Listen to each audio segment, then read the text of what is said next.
The gathering started in 2006, and we started in an old United Methodist Church in the city of St. Louis, which meant that we were pretty landlocked. And when we started to grow, we very quickly started a second service and a third service. And pretty quickly we realized, if we want to keep growing, we're either going to have more space here, which is going to be nearly impossible or very expensive, or figure out creative ways to expand. And right about that time, it was 3 years into the gathering, we were starting to hear about multi-site as an option. Not a lot of Methodist churches were doing it yet, and we thought this could especially be a good form of ministry for an urban setting like ours, where expansion is not necessarily always possible or affordable, and where being in different neighborhoods kind of was attractive to us. So we started looking at other Methodist churches that were maybe looking to do a new and creative thing, and kind of put the word out that, hey, the gathering is looking at starting a second site, and if there's a Methodist church that would be interested in this, we'd love to come speak with you about it.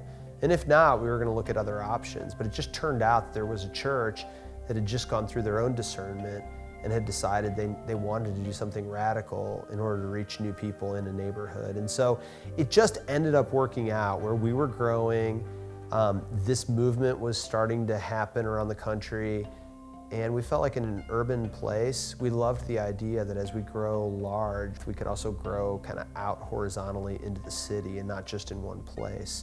And still retain a sense of intimacy and maybe authenticity in our worship experiences, which we thought we might lose as we get larger. So it was really a size thing though, a growth thing, a running out of space that led us to explore multi-site.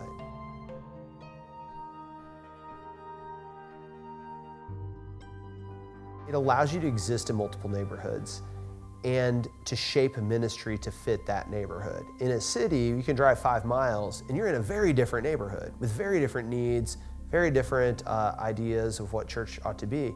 And so this allowed us to have one church, but to exist in both those neighborhoods and to shape ministry to be more contextual. I think that's an advantage.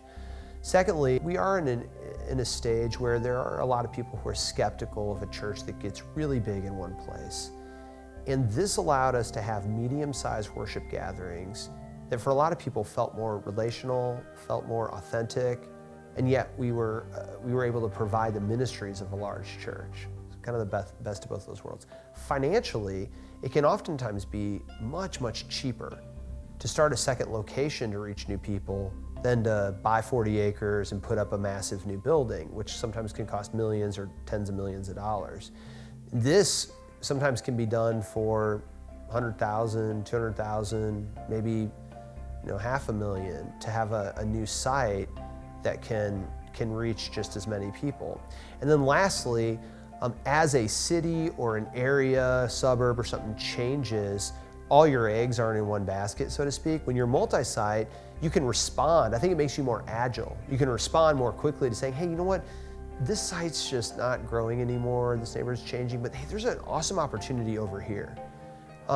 We don't have to close the whole church and move. We can start a site over there and still take advantage of a new insight or a new growth trend.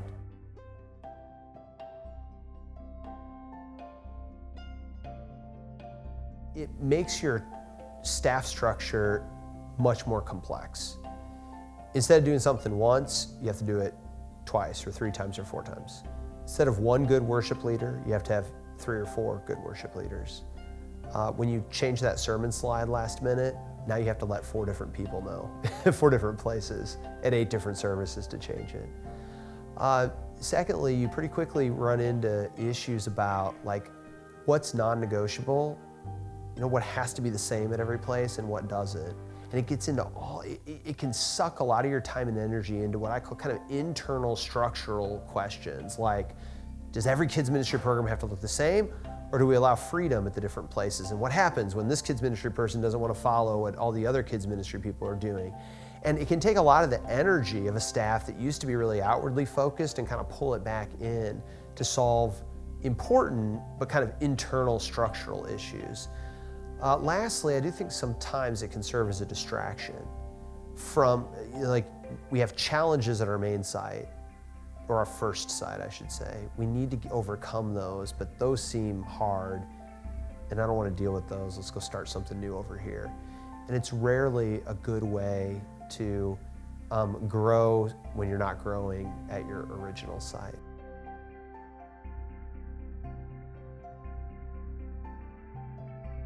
Kind of the old adage, if you want to grow your Sunday school program, what do? You don't ask people to come to existing Sunday school classes where patterns are often pretty entrenched.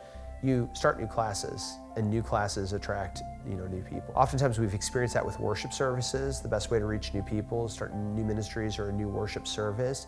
So site ministry really can be an extension of that idea that if we want to reach new people, we really need to create new space, not expect them to adapt to spaces and services that we already have. When you start new sites too, it kind of takes the energy of your church and focuses it on reaching new people. And I say that it sort of exercises muscles in a church that we haven't had to use in a long time. So it causes you to think, like, where's the best location? How are people going to get here? How are they going to know about it? How are we going to invite them? How are we going to engage the community right around this new place? And it causes you to have to ask questions that some churches haven't asked in decades, or in some cases a century or more. So if it helps us to flex a muscle that actually all of us need to be flexing.